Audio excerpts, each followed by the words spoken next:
పశ్చిమ ఆసియా దేశాల్లో యుద్ధ ప్రభావం భారతదేశంపై భారీగా పడింది. తొలినాళ్ళలో గ్యాస్పై పడినటువంటి ఈ ప్రభావం ప్రస్తుతం మాత్రం డీజిల్, పెట్రోల్పై పడింది. గత 3 రోజులుగా డీజిల్ కొరత నెలకొన్న నేపథ్యంలో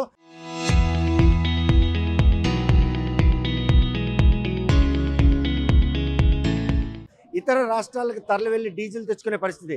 పక్క రాష్ట్రం ఒడిశాకు వెళ్లి డీజిల్ తెచ్చుకున్నటువంటి వినియోగదారులు ఈరోజు పెట్రోల్ వచ్చే పరిస్థితి లేదు. అర్ధరాత్రి నుండి పెట్రోల్ అడుగంటిపోవడంతో పెట్రోల్ కోసం బంకుల దగ్గర పడిగాపులు కాసే పరిస్థితి చూస్తే కనుక భారీగా బారులు తీరిన ఈ వాహనాలన్నీ కూడాను పెట్రోల్ కోసం పెంటను లేనటువంటి పరిణామాలు చోటు చేసుకున్నాయి. కరోనా వంటి మహమ్మారి కాలంలో కూడాను ఇటువంటి పరిణామాల నుండి అతిక్రమించిన వాహన చోదకులు ఈరోజు పెట్రోల్ కోసం మాత్రం పడికాపులు కాయాల్సిన పరిస్థితి. డీజిల్ 3 రోజుల క్రితమే జిల్లా మొత్తంగా కూడా అడుగంటిపోయే పరిణామాలు చోటు చేసుకున్న నేపథ్యంలో పూర్తి స్థాయిలో రవాణా వ్యవస్థ అంతా కూడా అస్తవ్యస్తంగా మారింది. గ్యాస్ కొరత ఇప్పుడిప్పుడే తీరుతుందన్నటువంటి ఈ తరుణంలో మళ్ళీ డీజిల్, పెట్రోల్ కొరత మాత్రం ఈరోజు వాహన చోదకులకు పాలిట మాత్రం ఒక శాపంగా మారిందని చెప్పుకోవచ్చు. ఇటువంటి క్రైసిస్ నెలకొన్న నేపథ్యంలో కేంద్ర రాష్ట్ర ప్రభుత్వాలు ఇటువంటి ముందే పసిగట్టి అటువంటి అవసరాలు తీర్చేందుకు సహకరించాల్సింది పోయి ఈరోజు మాత్రం పాలనా వ్యవస్థ పూర్తిగా గాలి కొత్తిలేసే పరిణామం స్పష్టంగా కనిపిస్తున్నాయి. ప్రస్తుతం పెట్రోల్ కోసం వచ్చినటువంటి వాహన చోదకులు అసలు మునిపెట్టిన ఇటువంటి పరిస్థితి కొంచెం కష్టంగా ఉంది. తొలిగంట కొంచెం పెట్రోల్ దొరకడం కూడా కొంచెం ఎక్కడ దొరకడం లేదు. అన్ని ఊహించారా ఇటువంటి పరిస్థితి ఉంటుంది? ఊహించలేదు. ఇప్పుడు పరిష్కారం చూస్తుంటే తెలుస్తుంది. యుద్ధం ప్రభావం సామాన్యం మీద పడింది అనుకోవచ్చా? కంపల్సరీ పడింది సార్. యుద్ధ ప్రభావం సామాన్యుల మీద కంపల్సరీ పడింది. మన గ్యాస్ కొరత, ఈ రోజు పెట్రోల్ డీజిల్ కొరత, పెట్రోల్ డీజిల్ కొరత, గ్యాస్ కొరత. ప్రభుత్వం దీని మీద ముందు స్పందించాలి. ముందు ఒక అవగాహన ఉండాలి కదా ప్రభుత్వానికి, సామాన్య ప్రజలకు ఇటువంటి కష్టాలు వస్తాయనేసి. కనీసం పట్టించుకోకుండా సామాన్య ప్రజలకు కష్టపడడం మాత్రం ఎంత మాత్రం అది శుభ్రం కాదు. కూటమి ప్రభుత్వం ఈ విషయంలో అయితే మాత్రం పూర్తిగా ఫెయిల్ అయింది. చూస్తే కనుక పెట్రోల్ ఎంత అంటే అంత కొడుతున్నారా, లేకపోతే ఏమైనా రేషనలైజ్ అంటే అంతే కొడుతున్నారు. ఇక్కడ చూస్తున్నారు కదా, వాళ్ళు మార్నింగ్ నుంచి 7-6:30కి వచ్చేసి ఉంటున్నారు. 100 రూపాయలు అంటే 100 రూపాయలు కొడుతున్నారు. ఎక్కువ లేదంటే అయిపోద్ది, మిగతా వాళ్ళకి ఏం కొట్టాలని అంటున్నారు. ఈ 100 రూపాయలు ఎన్ని రోజులు తిరగాలి చెప్పండి? డ్యూటీలకు వెళ్ళవలసిన వాళ్ళని. ఇదే పరిస్థితి కొనసాగితే ఇదే కొత్త పరిస్థితి ఇంకా అంతే. ఇంకా తీసేయడమే రాష్ట్ర ప్రభుత్వం.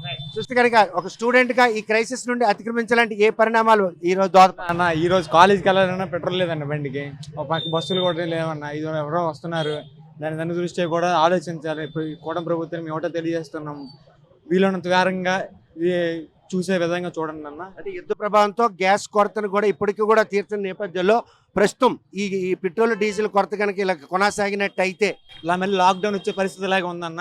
ఏదైతే మనం కోవిడ్లో ఎన్ని తీవ్రవాదలు చేసుకున్నామో అదే శ్రీకాకుళంకి వస్తుంది.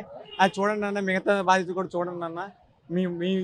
ఈ దృష్ట్యా మేము ఇక్కడ లోకల్ కేంద్ర మినిస్టర్ గారికి లేదంటే చీఫ్ మినిస్టర్ గారికైనా ఒకటే కోరుతున్నాం, వీళ్ళంత త్వరగా ఈ ప్రాబ్లం సొల్యూషన్ చేస్తారని ఆలోచిస్తున్నాం.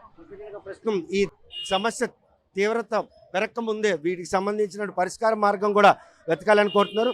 ప్రస్తుతం ఈ పరిస్థితులు ఇలాగే కొనసాగినట్టయితే ఊహించారా ఇలాంటి పరిస్థితి ఉంటుందని? లేదు, ఊహించలేదు సార్.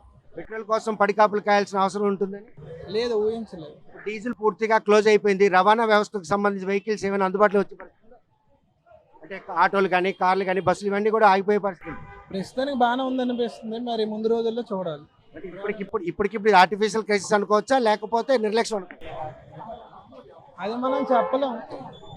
చూస్తే కనుక ప్రస్తుతం పెట్రోల్ కోసం మాత్రం వెహికల్ ఓనర్లు అందరూ కూడాను ఈరోజు బంకుల దగ్గర బారులు తీరుతున్నారు. ఎక్కడో ఒక చోట 2 చోట్ల పెట్రోల్ దొరికే పరిస్థితి. జిల్లాలో మొత్తంగా కూడా ఈరోజు పెట్రోల్, డీజిల్ కూడా అడుగంటిపోవడంతో వాహన చోదకులు అందరూ కూడా ఇబ్బందులు పడుతున్నారు. ముఖ్యంగా రవాణా వ్యవస్థ మాత్రం అస్తవ్యస్తంగా మారే అవకాశం ఉంటుంది. వాణిజ్యంపై కూడా దీని తాలూకు ప్రభావం పడుతుంది.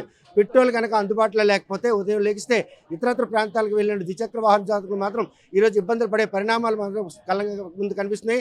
గ్యాస్ కొరత నుండి ఇప్పుడిప్పుడే రాష్ట్రంలో ఆ కొరతను అతిక్రమించేందుకు ప్రత్యామ్నాయ చర్యలు చేపడుతున్నటువంటి కేంద్ర రాష్ట్ర ప్రభుత్వాలు డీజిల్, పెట్రోల్ అడుగంటిపోయిన ఈ నేపథ్యంలో ప్రత్యామ్నాయ చర్యలు చేపట్టి వారికి పెట్రోల్ అందుబాటులో తెస్తారా, మళ్ళీ రవాణా వ్యవస్థను పునరుద్ధరణకు అవసరమైన చర్యలు చేపడతారా లేదనే విషయం వేచి చూడాల్సిందే. వీడియో జర్నలిస్ట్ రామకృష్ణతో సత్యం, RTV శ్రీకాకుళం.